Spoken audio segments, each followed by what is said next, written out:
am Sheena Webb. Author Patrice Ingram. Marley Ariajo. And you are watching From the Roots. So, Miss Patrice, what are one of the reasons that you want to become a writer? I would have to say I've always loved to read, and I've been reading since I was 2 years old. And I don't know, the first time that I picked up an Elan Harris book, I don't know if y'all read his books before, but they're the shit. Like, that brother can write. And What topics does he write on? he writes like urban style books. He was a gay man, and he passed like some years back. He had a heart attack. He was one of my favorite writers though, and his style of writing was just deep. Like he took writing to a whole other level. He was so respected in the writing community. And like after I read his books and I read James Patterson, who was also another of my favorites, he wrote like he writes like mystery, thriller type books. Just the two of them writing, like I love their styles. I've always loved their styles. And I think it's so cool to be able to take time out of reality to read a fictional book. yes, You know, kind of it just get takes away you from someplace else. And like whatever you're going through in life, So you can put that You to the still get side. perspective from that Yeah. fictional book. Or that's leave whatever you're dealing with Yeah. to travel somewhere else. Yeah. You see something from a completely different view. Kind of like And a form of create- meditation. Yeah, Exactly. and create It's the like visual of letting what you're your- reading. that's your how I Like, mind feel. rest. It's Yeah. like you have your imagination back. Yeah. Like I'm 33 and it's like that's why I love to read still because it takes you someplace else. You feel like a kid again almost when you have that back. You know It's what so I'm saying? important to It's nurture so our important. imagination. Yeah. And to then you keep like doing that. learn new words, your vocabulary. Yeah. And I've been out of school for so long and it's like you get smart again as soon as you start reading. It's crazy. But then it's like, as much as I've read, I was like, I need to start putting all my words into books myself because I've written so many poems over the years that my cousin was like, why don't you put it into a book? I was like, I should do that. What is your Yeah, process of explore. writing? What is your process? Like, do you kind of just say, okay, today I'm going to write for 15 minutes? No, I do not do that. I can literally be getting ready for bed. And it'll be like the last 10 seconds and I'm putting everything away and I've got my head on the pillow and I'll come up with like a bomb 5 In the zone, to huh? 10 minutes of sentences or words or something. I'm like, Wow. oh shit. It kind of I just gotta comes out grab of my nowhere. phone. I grab my phone and I like get to typing on the notes in the iPhone and I'm just like, oh, okay. Ain't That's So it's no. not a planned thing. No, it's it's not. not Yeah. something It's that never just planned. comes. It's never planned ever when I write a poem. It's ever, never, ever planned. And then I'll be listening to like some music on my phone, and then I'll get inspired by like a song, and it could be like a song about heartbreak, and I'm like, damn, that's rough. Yeah. And then like something that happened in my life, my relationship will come back, and I'll be like, I should write about that. Yeah. It's just, or like my cousin could be going through something, or my friend could be going through something. I'll write about that, you know. And it's like I can write about whatever situation is going on in someone's life. Like I wrote about a cousin of mine that used to get beat by her boyfriend, and I wrote about that. And people always ask me like, "Was this about you?" And I'm like, "No, I've never in my life gotten abused by a boyfriend or a family member or anything like that. But I've written about it. I've never done drugs, but I've written about it." You know, it's so important. Something that's been on my heart a lot lately is telling your story, being able to tell your story, to know your story and to know how to articulate it or to just freely express it, you know. And I think that's great that you can write your story and you can also, you know, see someone else's story and be, you know, have I that think I great just have sensibility. like the empathy to feel other people's pain. Because they might not ever be Definitely able do. to tell their story. Yeah. Girl, I can watch a movie and I will sit there and cry. And I don't even like.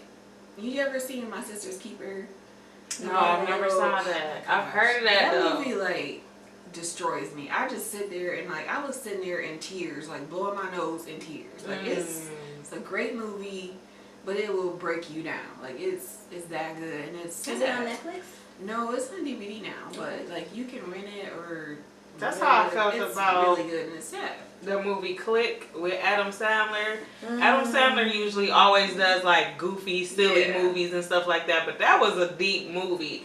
And it really made me look at my life because I was that. Like, I was becoming his character on there. Like, being so consumed with work, being so consumed with, you know, just too busy to take out time to go hang up. My mom would call me and be like, do you want to go to the mall real quick? I got to run up there and return some pants. And I'd be like, no, because I didn't schedule it. Like, it was like I started going by this schedule. And if it wasn't in my schedule, if I didn't plan for it, then I wouldn't go or I wouldn't do it. And it's like, I'm not spontaneous no more. I'm not just, let's get up like just impromptu. I'm not like that no more. It was like, you know, nope, I didn't plan for that, so I'm not going. And it's like, I'm missing out on time in life because of that, you know. And on the movie, like, he fast forwarded parts that he didn't want to deal with. Okay. Like, he fast forwarded all kind of parts, and it was like a remote control. Yeah. And he fast forwarded it so much that it just started doing it on its own because it was like, we know that's what you want to do, you know. So like,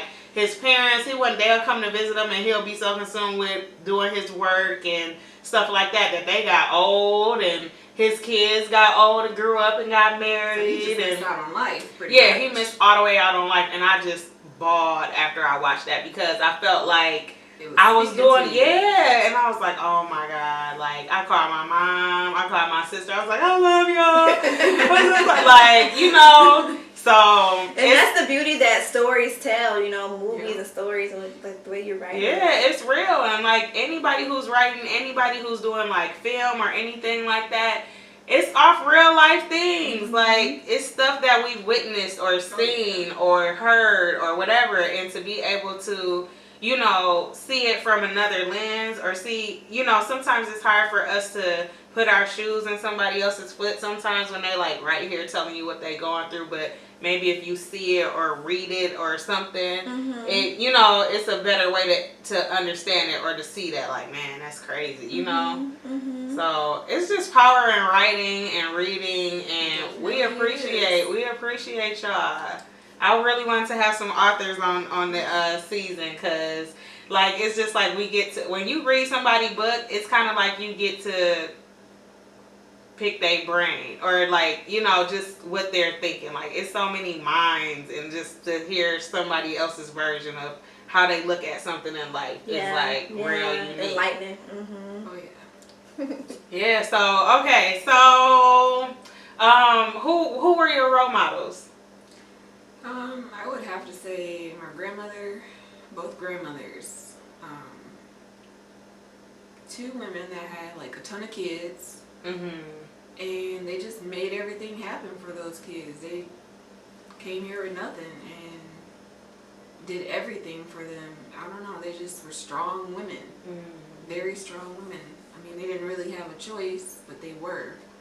And I think that's... Did they do a lot on their own?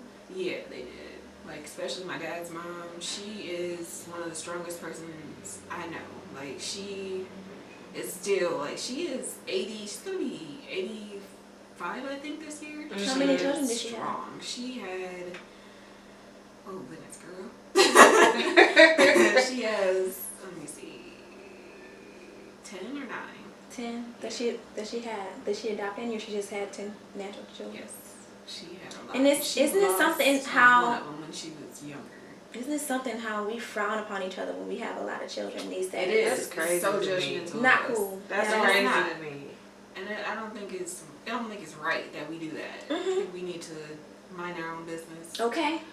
Because there's like, I mean, not to get racial on it, but there's like white people that have like 19 kids and counting.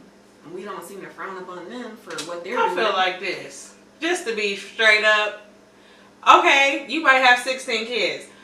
I'm sure everybody in the world has had sex more than 16 times. Yeah. You know what I'm saying? Yeah. And that is how you're going to make a child. Like, that is the ingredients to make a child. So, more than likely, you're going to get pregnant. Like, that's the risk that you're taking. So, to say, oh, you got 16 kids, well, I'm sure. Well, lend me your hand. Since it's a problem. Since it's a problem for you, give me a hand. Right. Exactly. It takes a village. Nothing about it. Exactly. Really does. It truly does. For real. We'll be right back. So one of the reasons why I had the show is because I talk too much. So I'm like, I need somewhere I can talk and say what I want to say. Unfortunately, it's still not enough time. We're going to have you again or something, you know? But, so we're going to have to just go ahead and just get your information. Where can we find you? Yes. How can people order any books if they want to get books from you and all that good jazz? Okay. So, yeah. All right. So, you can find me on Facebook. I am on Facebook, Twitter, Instagram, and I think that's it. Okay. Instagram at Writer Poet Publisher with underscores in between each name. Facebook as Patrice Ingram. And Twitter as PN Ingram, which is just my name. And you can order the books at any time on Amazon.com or BarnesandNoble.com, or you can inbox me on Facebook to order from myself. They are $10. Can you give us the titles again? Yeah. We Came Together, Fingertip Foreplay, and other titles are Spilled Ink by myself and Dirty Laundry by myself.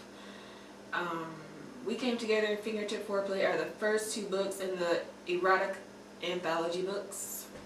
And I also have a publishing company if you are interested in publishing any books or CDs. Nice. We also do other services as far as editing, formatting. We do resumes. We do it all.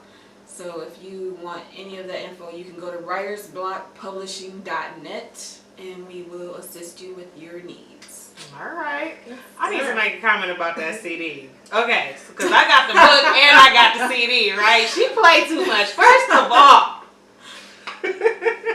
I had it in my CD player and I was like, shoot, I need to get home. I need to do a U-turn and go home. Like, I can't be listening to this in the car. I was ready to go home. Like that? I was ready to holler at Paul. I was like, remember I texted you one time, I was like, track number 2. You got to get me pregnant. Wow. Messing around with this CD.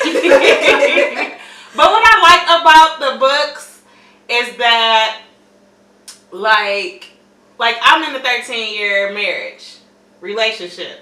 We've been married for 5 years, but together for 13 years.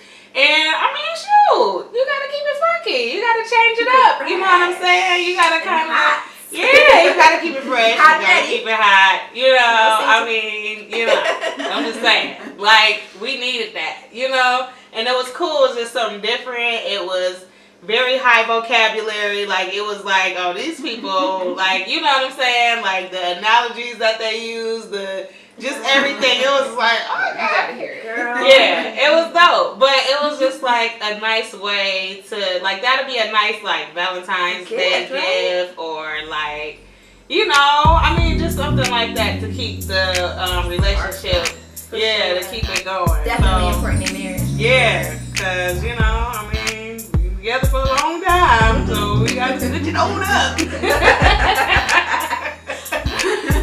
Exactly.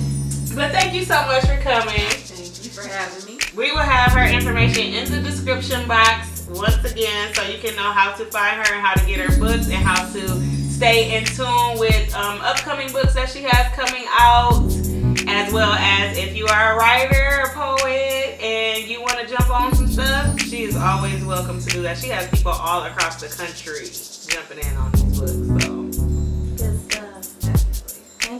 Thank you so much. Thank you for having me. No problem. Thanks so much for coming. All right, y'all. That was your girl. We'll be right back with the hair tip of the week.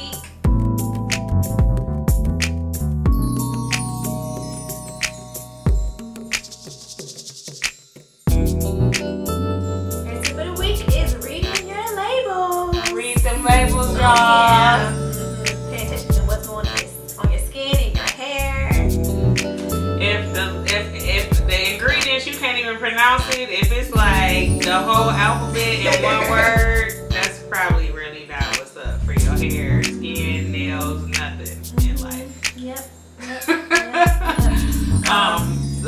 Usually the first 2, 3, 4 ingredients are what the most ingredients that's The in. most content in the Yeah. product. Exactly. There you go. Something in No.